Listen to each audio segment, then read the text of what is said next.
আমার ভাই roads and হাইওয়েতে আছে। 3 কোটি টাকা দিয়ে আমাদের গ্রামের বাড়িতে বাড়ি করেছে। আমি বললাম, আপনার ভাইয়ের বেতন কত? গর্বে ভরা চেহারাটা মুহূর্তেই ছাই হয়ে গেল। দোস্ত বলিস না, এই শালা ট্রাফিক পুলিশ, শালারা 2 টাকাও ঘুষ খায়। দোস্ত তোদের ফ্ল্যাটে কত খরচ পড়েছে? এই সব মিলিয়ে 97 লাখ। তোর বাবা তো ট্যাক্সে আছে। বেতন কত? চেহারা আবারও ছাই। ওদিকে লায়লা তার বয়ফ্রেন্ডকে বলেছে, কাবিন কিন্তু 30 লাখ টাকা হতে হবে।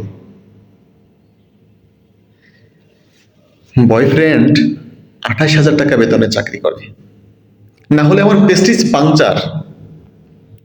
ফেবুতে পোস্ট দিয়েছে, যে ছেলে যৌতুক চায় তাদের না বলুন।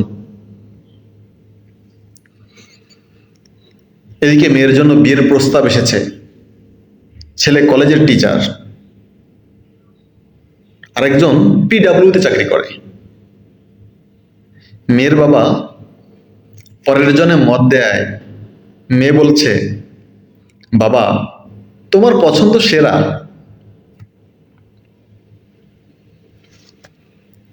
এক আত্মীয়ের বাসায় বেড়াতে গেলাম। সারা জীবন সততার বুলিয়া উড়িয়েছেন। মেয়ের জামাই চাকরি করেন সিটি কর্পোরেশনে। খুব গর্ব করে বলছেন, তার মেয়ে ঘরের ফার্নিচার 4-5 বছর পরেই পাল্টায়। মেয়ে আমার খুব শৌখিন। 80 লাখ টাকা দিয়ে ফ্ল্যাট কিনে আরো 50 লাখ টাকা খরচ করেছে ইন্টেরিয়রের কাজে। জিজ্ঞেস করলাম, ভাইজান জামাইয়ের বেতন কত? অফিসে বসে আছি, একটা ছেলে সালাম দিয়ে এসে ট্রেনের সময় জানতে চাইল। কথায় কথায় বলল তার ভাইও রেলওয়েতে জব করে। জিজ্ঞেস করলাম কোন পোস্ট? ও বলল ইঞ্জিনিয়ার, ডিপ্লোমা। তার ভাই নাকি 6-7 বছরে অনেক কিছু করেছে। জিজ্ঞেস করলাম, তোমার ভাইয়ের বেতন কত?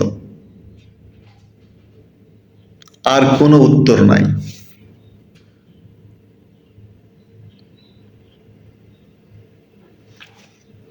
আমরা এত নষ্ট হয়েছি যে আমাদের কোনো লজ্জা নেই। ঘুষ যেন আমাদের অধিকার।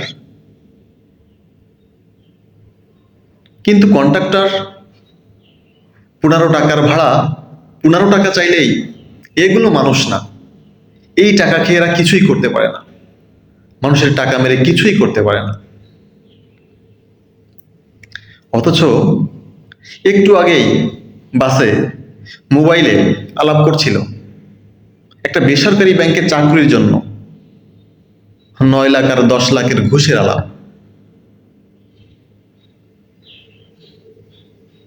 কন্ট্রাক্টর গলা কাটছে শিক্ষিত দুর্বৃত্তরাও। শিক্ষিতদের গলা কাটা বড়ই নির্মম, দেশটাকে এফোড় ওফোড় করে দেয়। কন্ট্রাক্টররা একটা নিদারুণ সত্যি কথা বলে,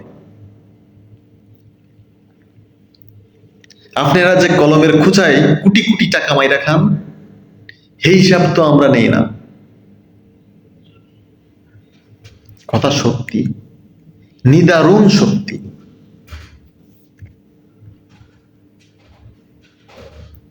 কিছু অসভ্য শ্রমিকদের দেখলাম অ্যাম্বুলেন্সেও গালি দিচ্ছে, আটকাচ্ছে।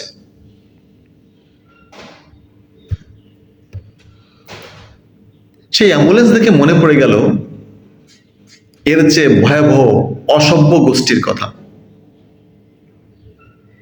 বিভিন্ন ঔষধ কোম্পানির দালালদের কথা, যারা অতি উচ্চ শিক্ষিত ডাক্তার এবং যাদের পেছনে রাষ্ট্রের কোটি কোটি টাকা খরচ হয়।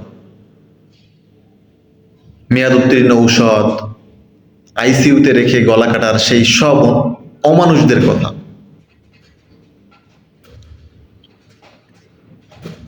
মানুষ হয়তো আছে, সংখ্যাটা কম।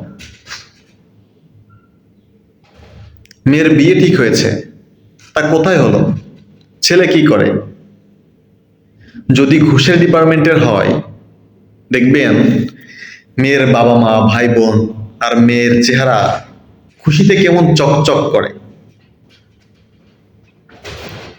অথচ এই যে অরাজকতা, এই যে ভেজাল জিনিস, এই যে উচ্চ মূল্য, এই যে গলা কাটা সেবা, এই যে পেনশনের টাকা তুলতে ফাইলের পেছনে দৌড়াতে দৌড়াতে জুতোর তলা ক্ষয় হয়ে যাওয়া,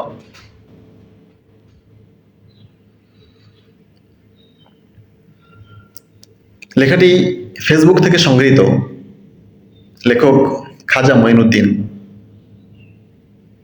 ধন্যবাদ।